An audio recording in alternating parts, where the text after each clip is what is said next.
शिव बाबा याद है ना? ओम शांति। सुनते हैं आज 7 फेब 75 के अव्यक्त बाप दादा के मधुर महावाक्य। आज की अव्यक्त वाणी का टाइटल है संतुष्टता ही संपूर्णता की निशानी है।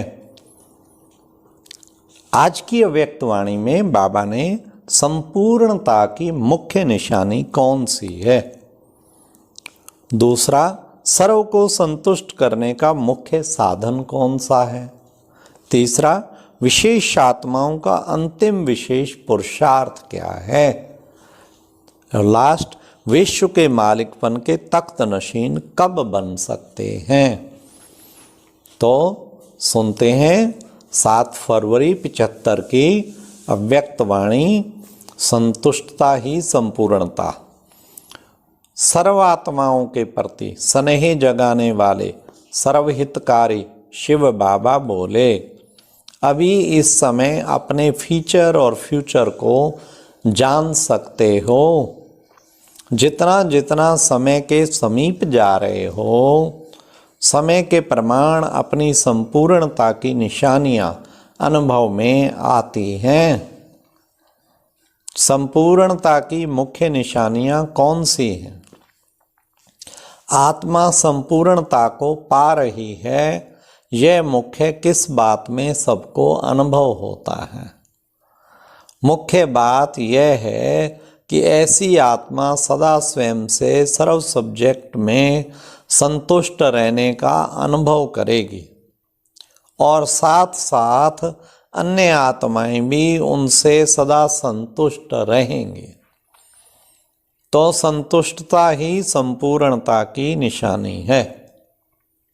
जितना जितना सर्व आत्माओं की संतुष्टता का आशीर्वाद व सूक्ष्म स्नेह तथा सहयोग का हर समय रेस्पॉन्स मिले, इससे समझो कि इतना संपूर्णता के समीप आए हैं। कमाल इसमें है। तो बाबा ने मुख्य निशानी क्या बताई? हाँ, कि ऐसी आत्मा स्वयं से भी सर्व सब्जेक्ट में संतुष्ट और अन्य आत्माएं भी उनसे सदा संतुष्ट होंगी। यही निशानी बाबा ने बताई। कैसी भी संस्कारों वाली, बड़े ध्यान से सुनना, कैसी भी संस्कारों वाली असंतुष्ट रहने वाली आत्मा संपर्क में आए, यह भी संपर्क में अनुभव करे कि मैं अपने संस्कारों के कारण ही असंतुष्ट रहती हूँ, लेकिन इन विशेष आत्माओं में मेरे प्रति स्नेह व सहयोग की व रहम दिल की शुभ भावना सदा नजर आती है। अर्थात वे अपनी ही कमजोरी महसूस करे, वह कंप्लेंट ये ना निकाले कि निमित्त बनी हुई आत्माएं मुझ आत्मा को संतुष्ट नहीं कर सकते।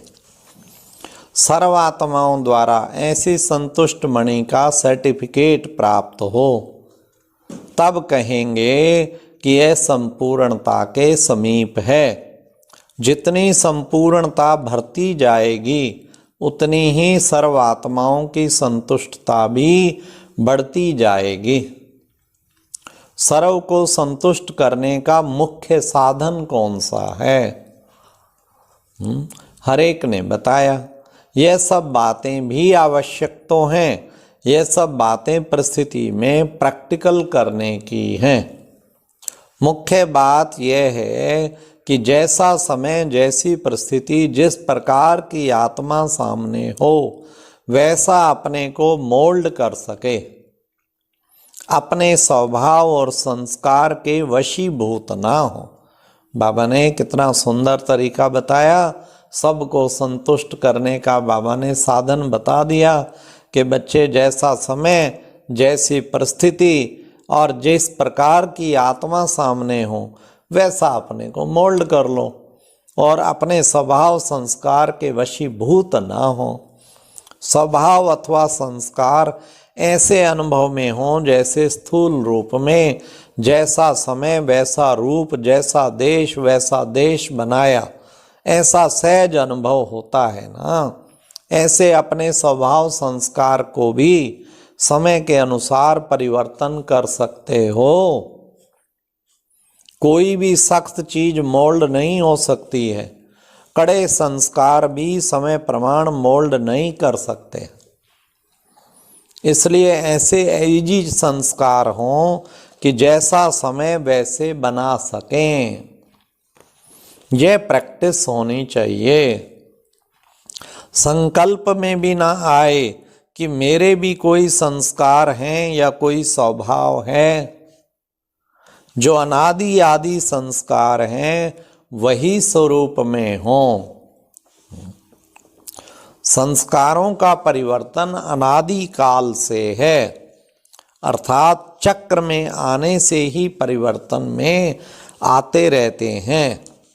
तो आत्मा में संस्कार परिवर्तन का ऑटोमेटिकली अभ्यास है। देखो सतयुग में देवताई संस्कार ऑटोमेटिकली, फिर त्रेता में थोड़ा सा, फिर द्वापर में कैसे एक राजसिक संस्कार आ जाते और कलयुग में तामसिक संस्कार आ जाते। कभी सतो प्रधान, कभी सतो रजो व तमो संस्कार समय प्रमाण बदलते ही रहते हैं।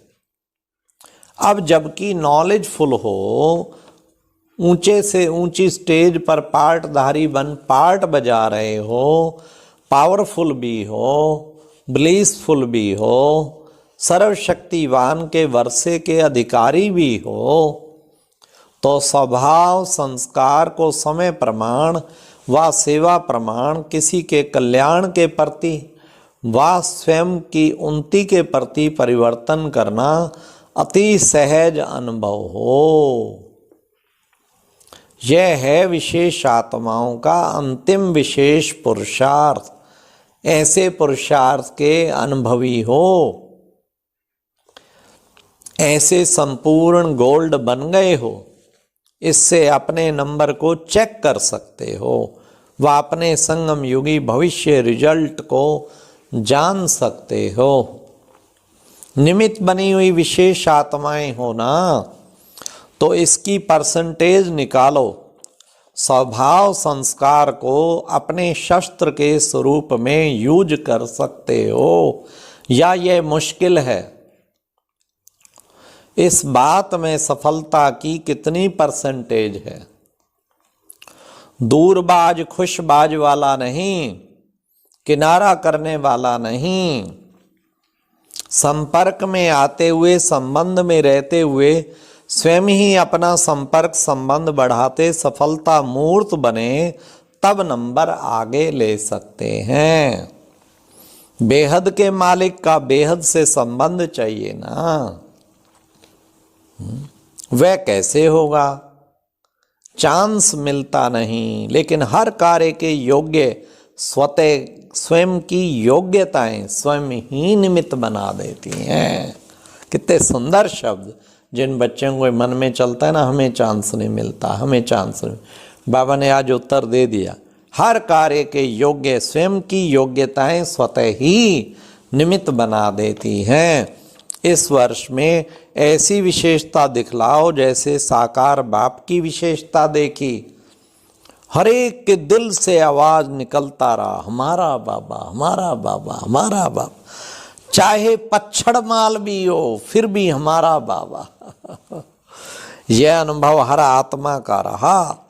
ऐसे सर्व विशेष आत्माओं के प्रति जब तक सर्व आत्माओं द्वारा यह स्नेह व अधिकार का आवाज, अधिकार का अपनेपन का आवाज न निकले, तब तक समझो कि विश्व के मालिकपन के तख्त नशीन नहीं बन सकते। तो ये आवाज बड़ा जरूरी उनके दिल से निकले, हमारा बाबा, ये हमारे भाई, हमारी बहन, ऐसा मेरापन, अपनापन होने लगे। तब बाबा ने कहा समझ लो विश्व के मालिकपन के हम अधिकारी बन गए। ऐसे सफलता की निशानी दिखाई दे। हर एक अनुभव करे कि विशेष आत्माएं विश्व कल्याण के प्रति हैं। यह है संपूर्णता की निशानी। ये आत्माएं, ये विशेष आत्माएं सभी विश्व कल्याण के प्रति ही हैं। वहाँ आपकी जीवन को देख के उनके दिल का आवाज निकले कि इनका जीवन तो विश्व के कल्याण के लिए, एक ही टारगेट ये लेके चल रहे हैं, विश्व का कल्याण, प्राणियों में सद्भावना हो। तो यह है संपूर्णता की निशानी। अच्छा, ओम शांति। अव्यक्त, आज की अव्यक्त वाणी का विशेष सार क्या निकला? जब आप सभी सब्जेक्ट्स में संतुष्ट रहने का अनुभव करेंगे तभी अन्य आत्माएं भी आपसे संतुष्ट होंगी। अब संतुष्ट मणि का सर्टिफिकेट प्राप्त करो। कोई भी सख्त चीज मोल्ड नहीं हो सकती, इसलिए संस्कार ऐसे ही जियो जैसा समय वैसा स्वयं को बना सको। यह एक बहुत अच्छी वीडियो भी जरूर देखें।